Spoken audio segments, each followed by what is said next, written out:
There is one thing that men want, and one thing only from the woman in their lives when they are going through something, when they are figuring something out in their business or professional life, when they are going through some sort of challenging or new emotional experience, or generally when they're in a place where they just don't have something figured out. They don't have all the answers. They don't know what's going to happen next. Let's just chalk it up to a place where things feel uncertain for them. When men are in this place, there is one thing that they want from the woman in their lives. Let me tell you all the things that they don't want first, because I have done all of these things and it wasn't cute and my man didn't like it. And we'll just leave it at that. I can't tell you how many times I've done the things that I'm about to tell you, and we just got in so many arguments, like so many arguments. And here I was thinking I knew best about what he needed when he was going through something. Boy, ever was I ever wrong. Just wrong. That sentence didn't even make sense. Alas. And the reason I'm sharing this is because I see so many well-intentioned, kind-hearted women do the same thing, and they are just totally missing their man when they do this. And not all men have the language to share what they really need in these moments. So I want to let all of the women in on a sweet little secret about what men want. And honestly, the secret was hiding in plain sight for me. I don't know how I didn't see it sooner. I don't know how I got into hundreds, if not thousands, of tiffs, arguments, full blown 3-day extravaganzas with my now husband because I didn't know or didn't want to see this one thing. Let's talk about what doesn't work when a man is in a place of uncertainty. If you are in a relationship with a man and he is going through something, he's in some sort of uncertain place, he is figuring things out at work or navigating a new emotional experience or even going through something with you. Here is what he doesn't want. Here is what does not work. He does not want to be criticized.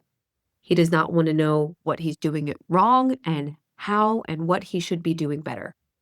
Not the first thing to share, not immediately helpful, not the thing that's probably going to encourage him to meet your needs in return. He doesn't want feedback. Most times, men aren't looking for our feedback. Unless your man explicitly asks, hey, babe, I would love to get your feedback on this. Can you please thought partner with me on this? He doesn't want your damn feedback. And I'm saying this with love because I have offered my feedback so many times. He didn't want it. He wasn't ready for it, or it just wasn't the time. And then I got mad because he didn't want it. He wasn't asking for it, and I offered it anyway, and it didn't end well. So no feedback, okay? Please, no feedback. He doesn't want the nice, pretty, smiley face with the undertone of passive aggressiveness or judgment or, well, I don't know why you're doing that. Don't you think you should do this instead? Or, you know what? That's a that's a great idea. Not helpful. Our men don't want that. Judgment, criticism, passive aggressiveness, cloaked as encouragement. They usually don't even want our thought partnership, again, unless they're explicitly asking, and they don't want us to fix it. We are not wired to be the fixers. We certainly can because, gosh, women are amazing and we can fix things. We fix things all the time. However, they typically don't want us to fix it. Again, unless they're asking for help fixing something, probably not what he wants. When we do these things in this bucket over here, this jumbly clusterfuck of a bucket of things we think we need to do when our man is in distress that he doesn't really want us to do, that then causes arguments, it creates separation. For a lot of men, this erodes trust, this breaks intimacy. How this leaves a man feeling is mistrusted, discouraged, deflated, flattened, sometimes emasculated, depending on the degree of your response or reaction and how he perceives it. None of those things and the subsequent ways that men feel about it rather, are the things that are going to then create the kind of bold, passionate, polarized, attractive, masculine, feminine dynamic that you want in your relationship. So they just don't work. Not immediately, anyway. When I talk to women who are intelligent, bold, open hearted, kind, high achieving, powerful, self aware, we are insanely capable.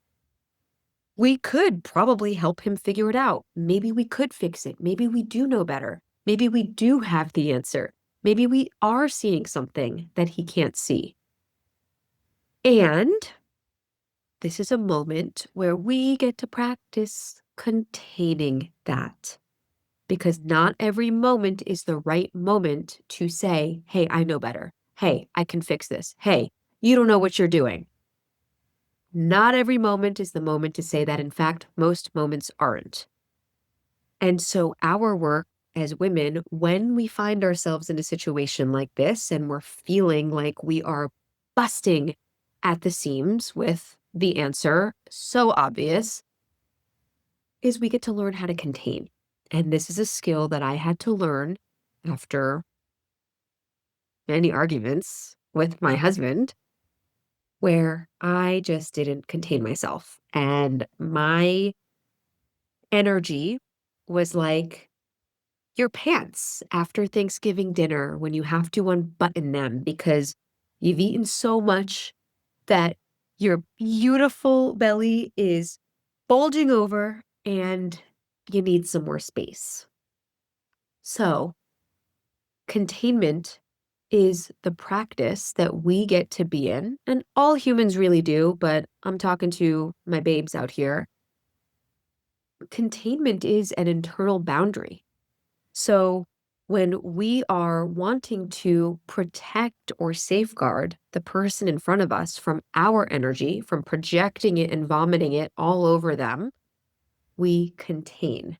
Just like a Tupperware contains the contents of food or liquids that are inside of it, so too can we create an internal boundary that contains our energy, our opinions, our thoughts, ideas, beliefs, when it's not the right time to share it. So containment is our internal boundary that we create. And even if we have the answer or we can see the thing that he's not seeing, we just hold. And unless you're going to ask your man for permission or explicit consent to give the thing that you so anxiously want to give, then you contain. And it's actually a really great practice. This isn't about suppressing your thoughts or opinions. By no means at all.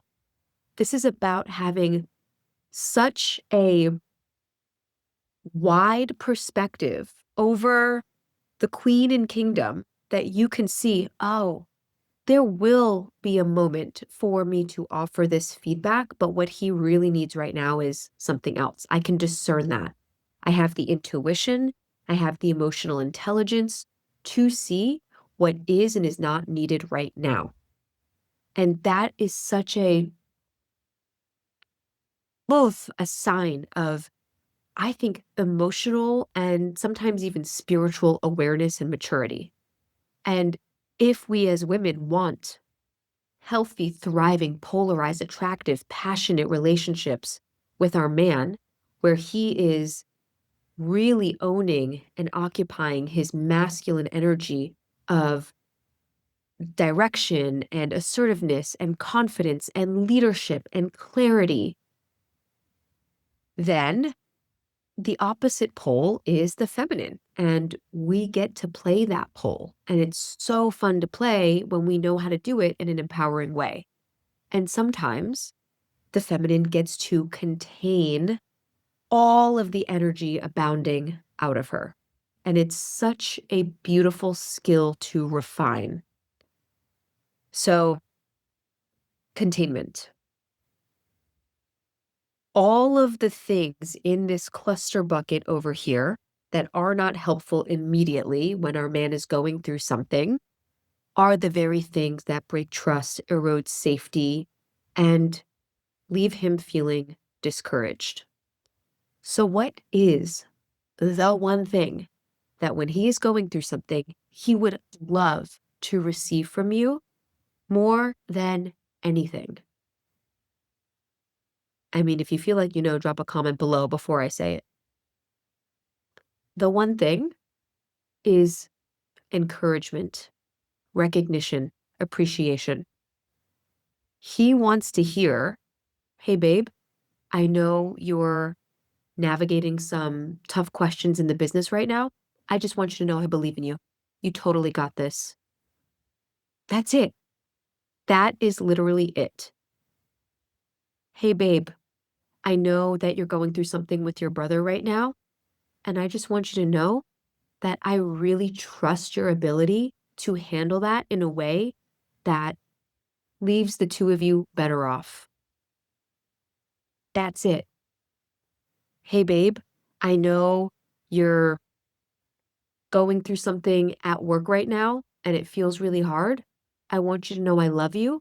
And when I've seen you go through things like this in the past, you have always figured it out. So I have no reason to believe that you're not going to figure it out again. And I hope you can believe that too. Done. That's it. Period. Full stop. Often they don't need us to fix it. They don't need us to figure it out. They don't need us to criticize or nag or blame or judge. They just want to know that we believe in them and that we're here with them as they go through it. And that goes such a long way for men. Oh my God, I wish I knew this sooner. If I knew it sooner, I would have saved myself so much stress. So I want to save you a lot of stress because it is a very simple thing. And you know what? Actually, as I say that, I feel a lightness in my body, and I hope you do too, because God, you don't have to have all the answers. You don't have to know exactly how he's going to figure his work thing out. You don't have to know what he's going to do with his brother and how he's going to navigate the rift that they're experiencing. You don't have to know any of it. You just get to encourage him and believe in him and express that with genuine, authentic energy. And later down the line, there might be a time and place where he wants your feedback or he wants your thought partnership or he wants help problem solving. And then that's an appropriate time to let your flag of wisdom, your flag of perspective and intuition fly and let it fly bright, baby, because you definitely got it. And this is about reading the room. We got to know when it's the right time for encouragement and love and when it's the right time to roll our sleeves up and tumble in the dirt and try and figure things out. So, if there were one actionable thing that I could give you today, it's tell a man in your life that you're proud of him and offer something that feels genuine for you. Like, don't go engineer something. Tell your brother, tell your father, tell your son, tell your husband, tell your boyfriend, tell your coworker, tell the man on the street something that you really appreciate about him, something that you believe in him for, something that he's doing right, something that he's doing well, something about him that helps you live an easier life, something about him that really positively impacts you. Men so deeply want to hear these things from us. It blows the wind in their sails like for thousands of miles. And I will tell you, the way a man shows up when he feels appreciated by his woman, the way he snaps into like deep devotion and service is like none other. And for some men, it might take feeling this quite a few times. For other men, they're going to perk up the moment they get that first bit of recognition, acknowledgement, and appreciation. What I know about men is that they want us to be happy. They want to know that they're making us happy. Most times they just want to please us. And what so many women tend to express when things are hard is the things that they could be doing better, the things that they should be working on. And there is a time and place for that because men have their work to do too. However, what really goes a long way, what encourages our men to continue doing their inner work and to continue showing up as the best and brightest version of themselves, for us, and for the world, is when they feel our belief, our encouragement, our partnership. So if you can tell a man something nice today, highly recommend it and watch how he lights up. Watch what it does for him. Okay, if you liked this video, if you found it helpful, please hit the like and subscribe button. I would love to hear from you, so drop a comment below, and I will see you in the next video.